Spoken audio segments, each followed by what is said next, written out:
안녕하세요. 이번 심층 분석에 오신 여러분을 환영합니다. 네, 안녕하세요.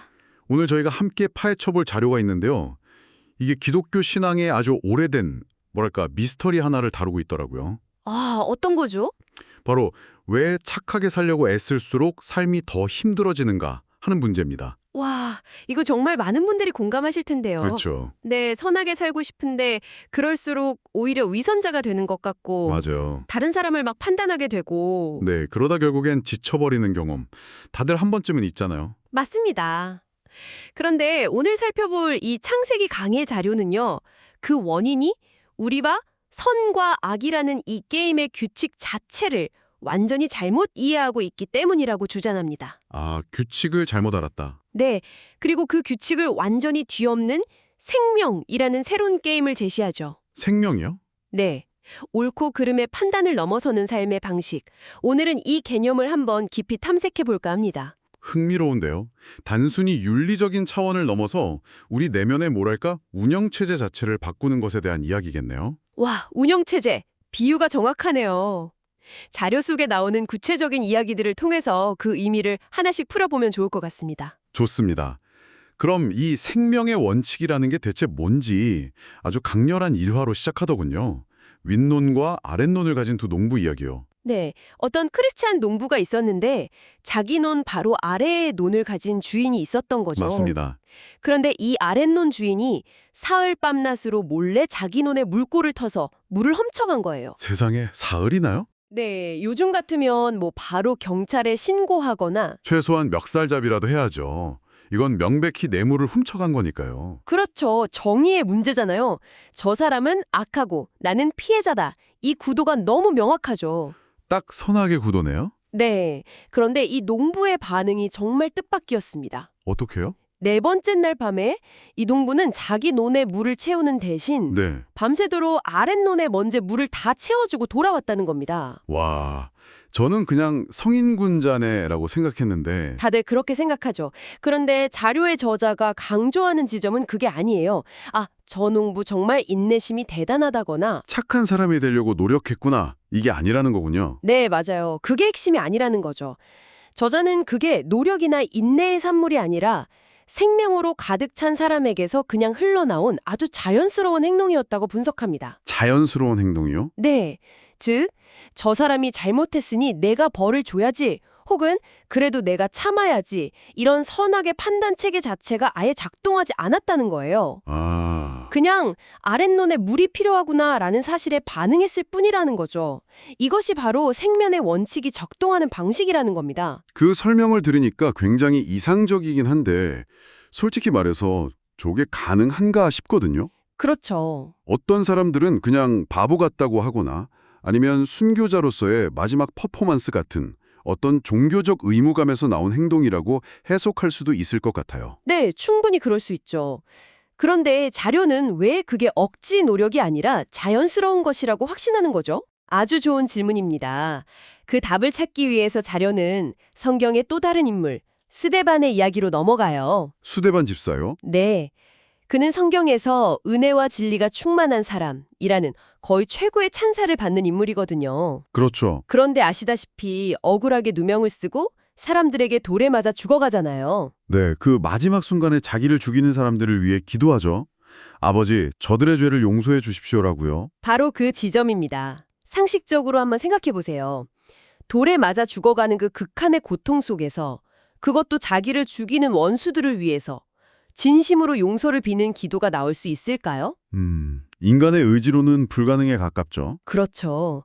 그래서 저자는 이것 역시 스데반이 용서해야 한다는 어떤 종교적인 의무감을 쥐어짜낸 게 아니라고 보는 겁니다. 그럼 이것도? 네, 그의 안에 가득 차 있던 그 신적인 생명이 그 상황에 대한 자연스러운 반응으로 그냥 흘러나온 것이라고 해석하는 거죠. 아, 스테반의 용서나 그 동부의 행동이 인간의 의지를 넘어선 어떤 힘에서 나왔다는 말씀이시군요. 맞습니다. 보통 사람이라면 불가능하니까요. 그럼 여기서 자연스럽게 질문이 생기네요. 도대체 이런 힘은 어디서 나오는 걸까요? 네, 그래서 자료가 그 근원을 인류의 시작점, 바로 에덴 동산의 두 나무 이야기에서 찾습니다. 아, 그 유명한 두 나무? 그렇습니다. 바로 생명나무와 선과 악을 알게 하는 나무죠. 네. 이 두 나무는 단순히 신화 속 이야기가 아니고요. 지금 이 순간에도 우리 마음속에서 우리가 매일 마주하는 두 가지 삶의 방식, 두 가지 운영체제를 상징한다는 겁니다. 운영체제요. 와, 그 비유가 정말 확 와닿네요. 하나는 선악 OS고 다른 하나는 생명 OS인 셈이군요. 정확합니다. 선악을 알게 하는 나무, 즉 선악과를 먹는다는 건 선악 OS로 사는 거예요. 선악 OS. 네.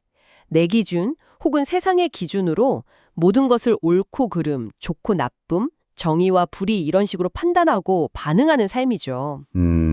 사실 이건 심리학에서 말하는 흑백 논리하고도 아주 비슷해요. 모든 상황과 사람을 내 편 아니면 적, 선 아니면 악으로 나누려는 인간의 본능적인 충동이거든요. 와, 듣고 보니 정말 그러네요. 특히 요즘 소셜미디어를 보면 이게 너무 극명하게 드러나잖아요. 맞아요. 어떤 사건 하나 터지면 순식간에 사람들을 선과 악으로 나누고 막 도루 던지기 시작하죠. 저 역시 그럴 때가 많고요. 그렇죠. 이게 바로 우리가 매일 선악과를 먹고 있다는 증거일 수 있겠네요. 바로 그겁니다.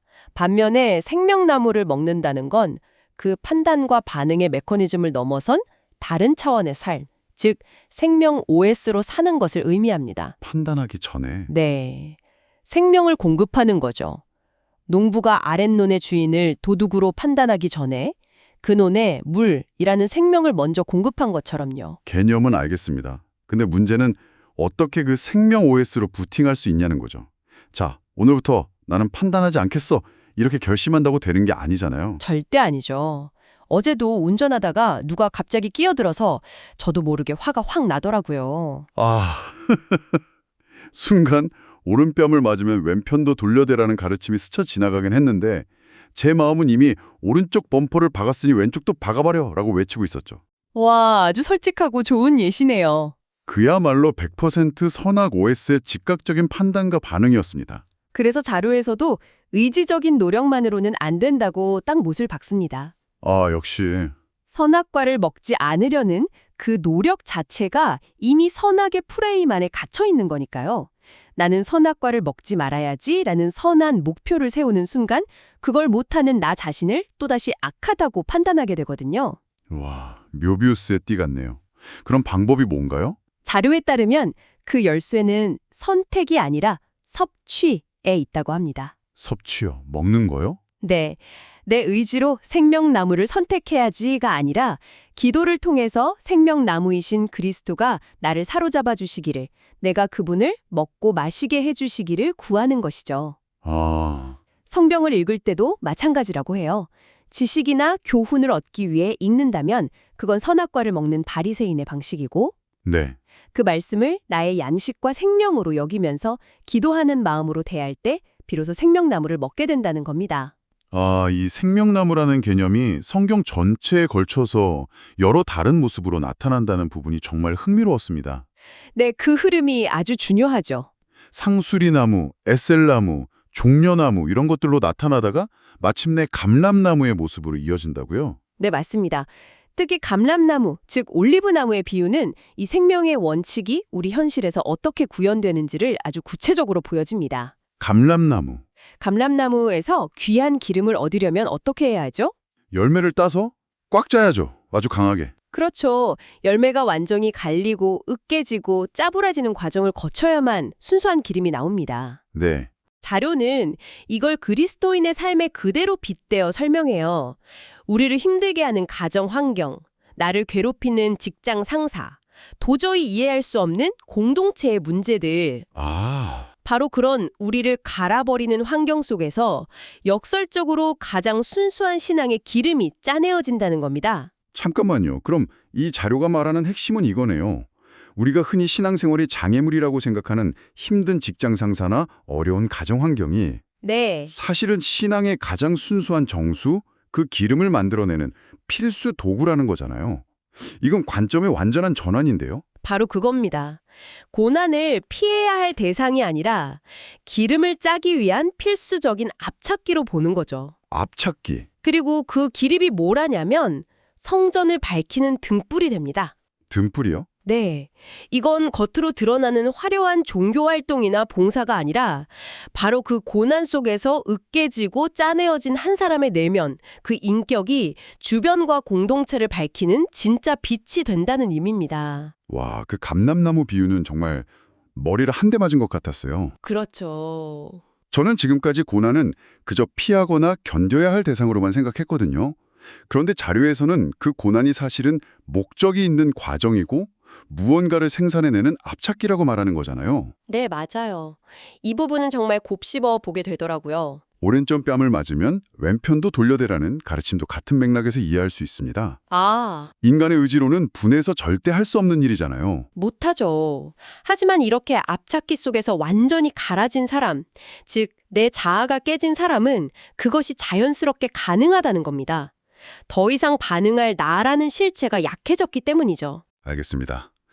그럼 이 모든 것이 결국 신앙의 핵심인 십자가와 연결이 될 텐데요. 네, 당연하죠. 보통 십자가라고 하면 예수님이 우리 죄를 대신해서 벌받고 죽으신 사건, 즉 대속으로 이해하잖아요. 네, 자료는 그것이 믿음의 아주 중요한 첫 단계라고 말합니다. 첫 단계? 하지만 거기서 멈추면 안 된다고 강조하죠.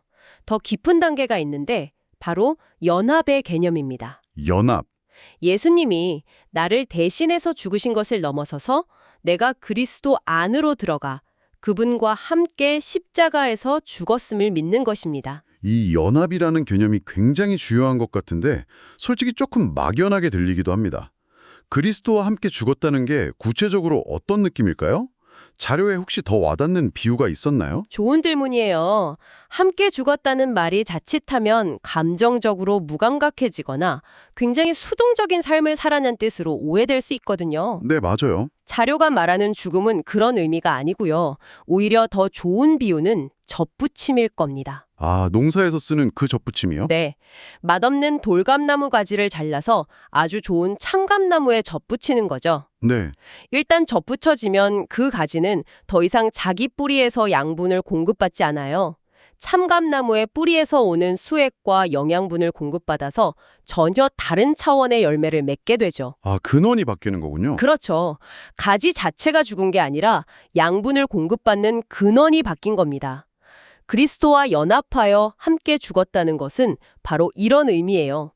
내 옛 자아라는 뿌리에서는 죽고 그리스도라는 새로운 생명의 근원에 연결되었다는 뜻이죠. 누가 나에게 화를 내거나 부당하게 대해도 예전처럼 즉각적으로 반응할 이유가 없어진다는 논리가 성립되겠군요. 그렇습니다. 내 자존심이라는 게 이미 십자가에서 처리되었으니까요.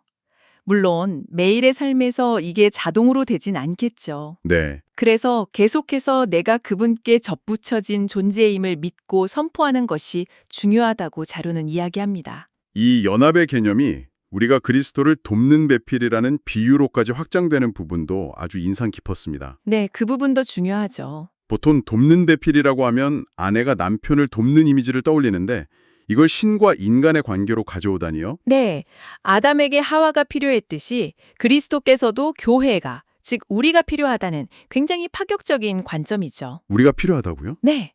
근데 여기서 돕는다는 것은 우리가 주님을 위해 무언가를 열심히 해드리는 개념이 아닙니다. 아, 그런 게 아니에요? 네. 앞서 말한 적부침의 비유처럼 우리는 포도나무의 가지고 주님은 나무 본체입니다.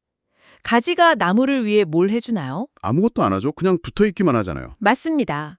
가지의 유일한 역할은 나무의 생명이 자신을 통해 흘러가도록 통로가 되어주는 것뿐입니다. 그러면 열매는 저절로 맺히죠. 아, 우리가 주님을 돕는다는 것도 바로 이런 의미입니다.